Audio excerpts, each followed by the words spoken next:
लंबित अनुदान और पगार संबंधित मांग को लेकर बुधवार को शिक्षकों ने धरना दिया।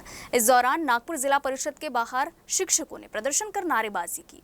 बुधवार को नागपुर में जिला परिषद के मुख्य गेट के बाहर शिक्षकों का ये प्रदर्शन जारी है। धरने पर बैठे शिक्षकों का कहना है कि राज्य सरकार ने हर साल वेतन वृद्धि देने का लिखित आश्वासन दिया था, बावजूद इसके अब तक इस संदर्भ में सरकारी आदेश नहीं निकला।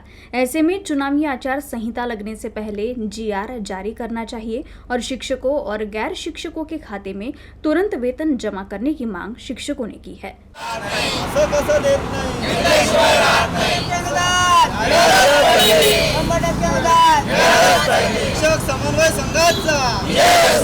कित्येक वर्षापासून आम्ही शासनाकडे ही मागणी करतो आहे की आम्हाला प्रचलित अनुदान मिळालं पाहिजे, पण शासनाकडे आम्ही वारंवार पाठपुरावा करून सुद्धा शासन आमच्याकडे दुर्लक्ष करत आहे।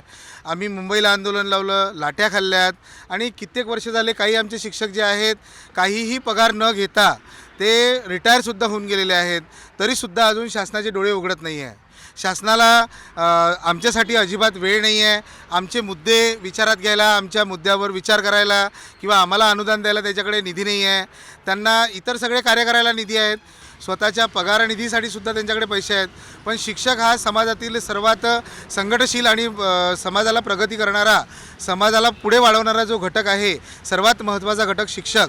या शिक्षक घटकासाठी त्यांना त्यांचे पगार द्यायला, त्यांचा टप्पावाढ करायला शासनाकडे पैसे नाही आहे किंवा काही आमची मागणी पूर्ण केली नाही, तर यानंतर आम्ही मुंबईला मोठं आंदोलन लावणार आहे।